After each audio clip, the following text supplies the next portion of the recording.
Hey guys, I want to start this video on a happy note and a happy new year. I hope you guys are enjoying 2017. I feel like I blinked my eye and 2017 just happened. I don't know, it's so crazy to me because I remember being a freshman in college and now I'm going into my senior year. So I hope you guys had a very great and safe happy new year. This video is going to be a lot, not a happy video, but more like a video, something I went through in my past. It's actually a toxic relationship. The main drive of me doing this, like talking my business, and like the person now is like so irrelevant. Like I honestly don't care about that person anymore. It is the reason why I want to do this video is because I want to help those girls who are in the situation, like give my advice and share my story, because I feel like if I'm like strong enough to get out, then I feel like maybe some girls take some advice from this. I'll try to speak as clearly as I can so you guys don't get lost. It is a crazy story, and I look back and I'm like, wow, what was I doing? Like, I feel like I just feel like a complete dummy. So yeah, I hope you guys to take some good advice with a grain of salt, and yeah, I'm gonna get started with the video, and I hope you guys see me struggle because it's taking a lot of strength to film. So yeah, I hope you guys enjoy or get some advice from this video. I guess I'm saying enjoying. It's not a good happy video. Alright, so we're gonna take a way back on how this relationship started. It started on Thanksgiving break. I just started college. I was bored. I went on this online dating website. It's not really known. It's not Tinder. It's not POF. It's not Match. It's not eHarmony. It's not those well-known websites. It's more like a dating website that no one really knows about. So I was on there because, you know, I was single and I was just doing my thing, and this was, like I said, not last year, but like 2016. No, not 2016, 2015. Yeah. Ugh. 2015 is when it all started. So yeah, I talked to the guy. He was pretty cool. Like he gave like a really good impression. I wasn't even on there for a day, and like he messaged me. I thought, okay, he's cool. We live in the same state. He lived in a town that was more like 15 minutes away or something like that. His town was a little bit bigger. Like we were like 15 minutes apart, I think. Yeah. So yeah, actually that's how we met, was from there. Then we Skyped. That was like our main form of communication. Was not really, well, we used Kik, we used Skype, talk, text. Yeah. So in the beginning, you know, like you just start a relationship, it's all butterflies and rainbows and all happy things. And it went well. Like the first couple months was really good. Like I saw that, okay, this guy is a really good person. Like I don't see anything bad about him. Keep in mind, this is like the month or two of getting to know him. So like it was pretty early on in the relationship. And I will say online dating, it's like a great assault. Like I found out that it works for some people, but you have to be lucky. Not lucky, but just you just gotta be, what's the word? Just gotta find the right people and click with the right people. I believe it works. It worked for me for a month or two. So yeah, so that's how it all began. I met him in person around New Year's Eve. Red light number 1. He wanted to meet me at night by myself around 10 o'clock. I know all these specifics. I'm so mad I know all the specifics, actually. That's red light number 1. Why am I going there at near midnight? I felt like that should have been enough to tell me that this is not right. So I met up with him on New Year's Eve. And, you know, I met his cats. I like his cats. I grew attached. I'm not gonna lie. Like, I grew attached to his kittens, and they were so cute. Before I used to hate cats. Now I look at them differently because of that. So that's how we met. We were at his house chilling, you know, do stuff and all that stuff. And so if y'all know what I'm talking about, but I'm pretty sure. So, you know, like, it was going good, like, up to January. No, not January. It was going pretty good up to December. So, I remember this happening before I met up with him. A girl texted me I was on campus. I think it was after Thanksgiving break when I just started talking to him. She said, that, what did she say to me? I get so pissed off when I think about it. She was like, oh, he has a girlfriend, and who are you? Like, why are you, who's this person he's texting? And I said, who are you? Like, I was so, like, I was kind of rude, actually. Like, it was, like, a whole escalation. And then, of course, I confronted him. He was like, oh, no, that's my sister. She's just joking around. I said, why is your sister texting me that? Like, he still, to this day, said it's his sister.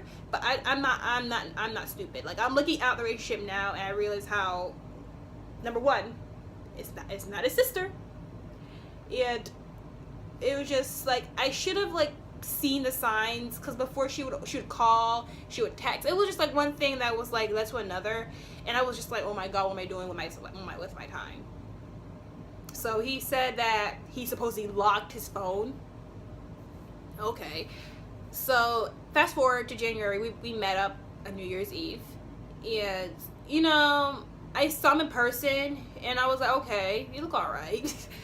I feel dumb going at night, but I remember the first time I snuck off. My mom doesn't know this, or my parents actually don't know this, and so I'm gonna say it.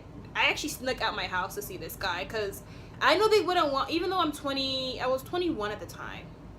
Even though I'm 21, my parents would have been like, they're still very overprotective parents, so like, me telling them I'm going to meet up with a guy online at around midnight was just like, I had to lie my butt off.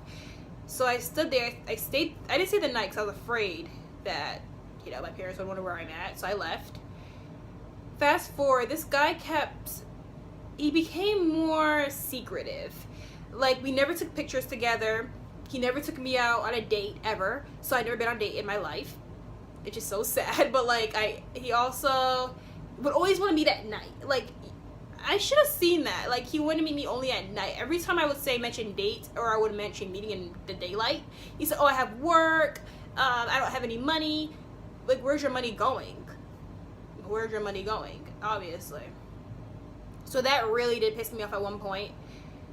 I still, to this day, I'm like, he really did his best to keep me a secret, and I told myself I'm not going through that again, and I'm not doing that again. So that was suspicious, not being seen in daylight. So fast forward again, we were on okay, he made a Snapchat, and he added me on Snapchat, and this is where it kind of gets kind of crazy. This is where it gets like, wow, like what the heck happened? So he wanted to do I don't like this word, but I'm gonna say it anyways, a threesome with me and my best friend. But supposedly he found out on Snapchat my best friend confessed that she liked me. I didn't know, this is like a plot twist. I didn't know my best friend liked me like that. So he told me, and ever since she told him that, he was very like, you can't hang out with this girl. You can't go see her. You can't, like, he was like so insecure. It was kind of funny how insecure he was, because I'm not into girls. And this is like a plot twist that my best friend liked me. Like, I was like really shocked. I said, is this true? And she said, yep. So that was weird. Not weird, but like plot twist came into it. And yeah, they were arguing over me. It was like so awkward. So that was just crazy itself. Fast forward again, this dude, I'll never forget what he did this. He tried trapping me. Yes, he tried trapping me with a child, and I was not having that. I was in school. I was like, oh no. That was like our biggest arguments, is because he only worked. He went to college. He dropped out of college. I'm not saying college is for everybody, but for me personally, at least, I don't know. I feel like I'm gonna get so much flack if I said college is everything, but it's not, because some people get by. But I don't like how he dropped out. Like, I would rather he would just work, but telling me itself that he didn't continue, like he just gave up, is like he just gives up easily. He's been from job to job to job to job to job to job to job. So he's not one person to stick through when things are tough. To me, that's what it looks like. So like I was saying, he's trying to trap me, because I feel trapped me with a child, and I was so, I will never forgive him for that, ever. Like, I still hate him for that. So I don't know, I just still get upset thinking about it.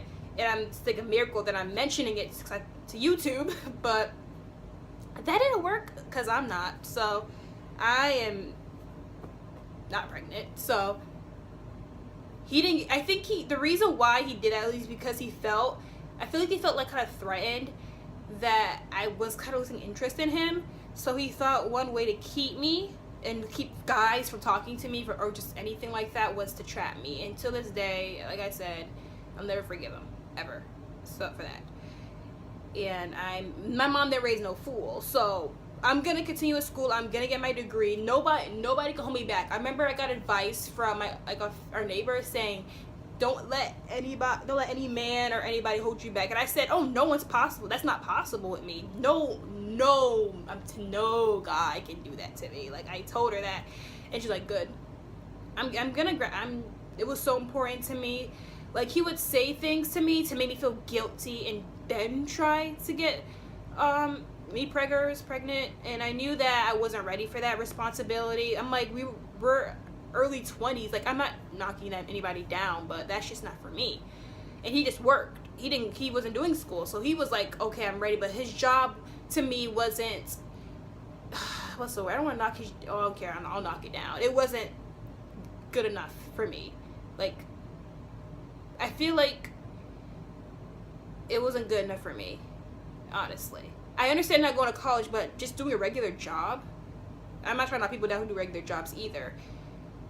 But like, not making a business, like not doing something that would make you really successful in the end. Besides, he was always leaving jobs, so I didn't want to be in a situation where like I was pregnant and he didn't have a job, you know, and I didn't want to work because I was doing school. Like, I kept saying, oh my goodness, I'm in school. What kind of sense is this? Are you trying to trap me? Like, it was like things like that. And he's tried multiple times. Like, I will tell you, like, he's tried. I'm not dumb. I know what you're trying to do with me. So, yeah, like, I have no respect for people who do that. Like, I have no respect for that, because I think it would have really made me not depressed, but like really felt like a dummy in the end. And yeah, so that's one big thing. He was also very controlling. Like, whenever guys would like talk to me or acknowledge me, he was like, oh, what's their names?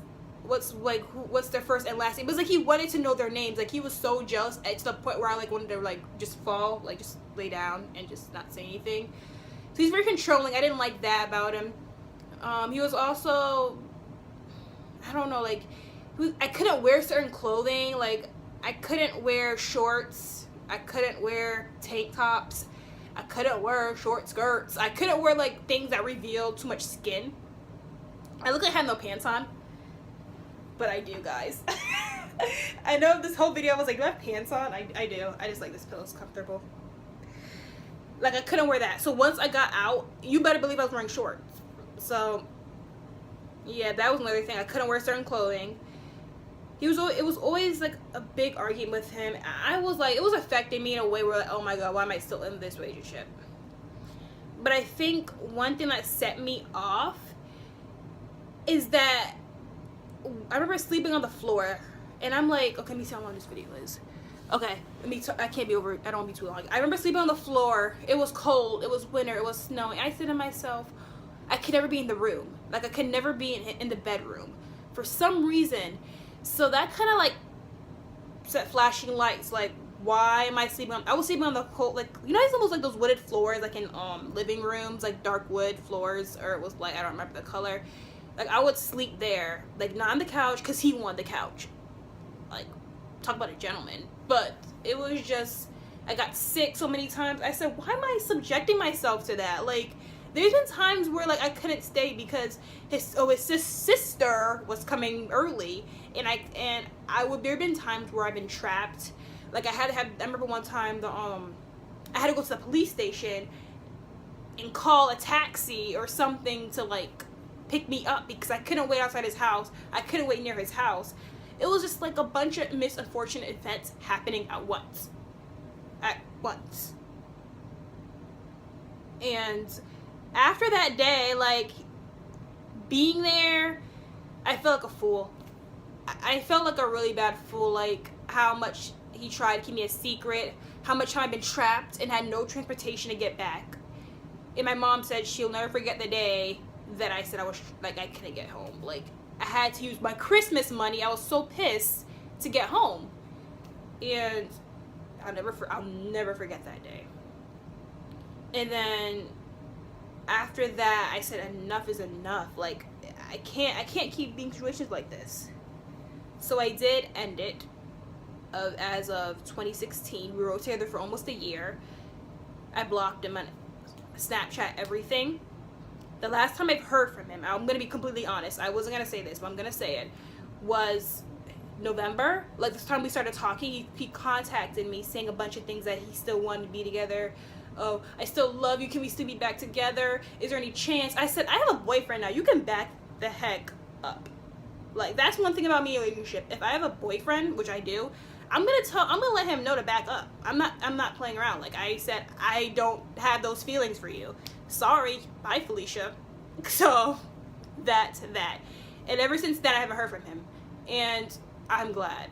So if you guys know and I didn't know all these stuff until I'm out of the relationship. So if you guys know that something is off, something's not right, you listen to your instinct and you'll know what's good or what's bad.